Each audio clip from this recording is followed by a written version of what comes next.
ನಮಸ್ತೆ, welcome to Kusuma's kitchen. ನಾನು ಮಾಡುತ್ತಿರುವ ಅಡಿಗೆ ಪಾಸ್ತಾ ಕುರ್ಕುರೆ.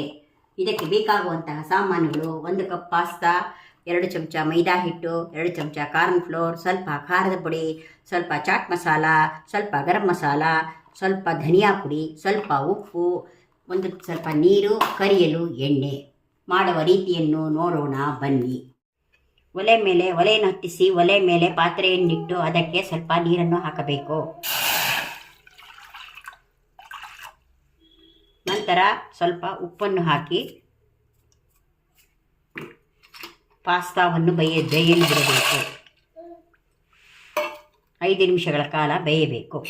5 ನಿಮಿಷ ಆಯಿತು, ಪಾಸ್ತಾ ಬೆಂದಿದೆ. ಇದನ್ನು ಒಂದು ಪಾತ್ರೆಗೆ ತೆಗೆದಿಟ್ಟುಕೊಳ್ಳಿ. ಪಾಸ್ತಾ ಬೆಂದಾಗಿದೆ. ಇದಕ್ಕೆ ಮೈದಾ ಮತ್ತು ಕಾರ್ನ್ಫ್ಲೋರನ್ನು ಹಾಕಿ ಮಿಕ್ಸ್ ಮಾಡಿಕೊಳ್ಳಬೇಕು. ಮಿಕ್ಸ್ ಮಾಡಿ 10 ನಿಮಿಷಗಳ ಕಾಲ ಇಡಬೇಕು.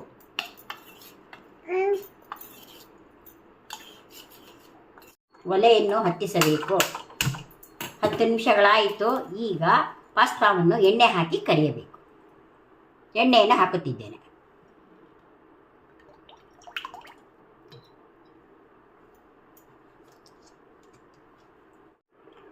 ಎಣ್ಣೆ ಕಾದಿದೆ. ಪಾಸ್ತಾವನ್ನು ಕರಿಯಬೇಕು.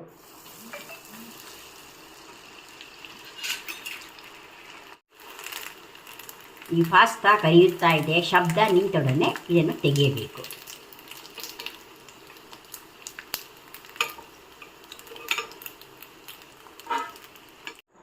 ಕರೆದಿರುವ ಪಾಸ್ತಾವನ್ನು ಪಾತ್ರೆಗೆ ಹಾಕಿಕೊಂಡು ಇದಕ್ಕೆ ಉಪ್ಪು ಮಸಾಲವನ್ನು ಮಿಕ್ಸ್ ಮಾಡಬೇಕು.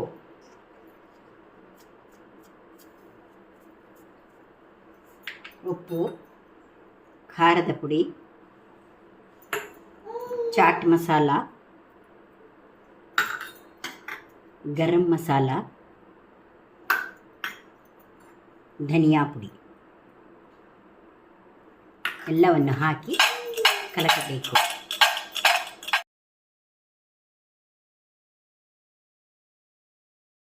ಕುರ್ಕುರೆ ಪಾಸ್ತಾ ರೆಡಿಯಾಗಿದೆ. ಇದು ಸಾಯಂಕಾಲ ಕಾಫಿ ಜೊತೆಯಲ್ಲಿ ತಿನ್ನಲು ಬಲು ರುಚಿಯಾಗಿರುತ್ತದೆ. ಇದನ್ನು ಮಾಡಿ ನೋಡಿ, ತಿಂದು ಸವಿಯಿರಿ.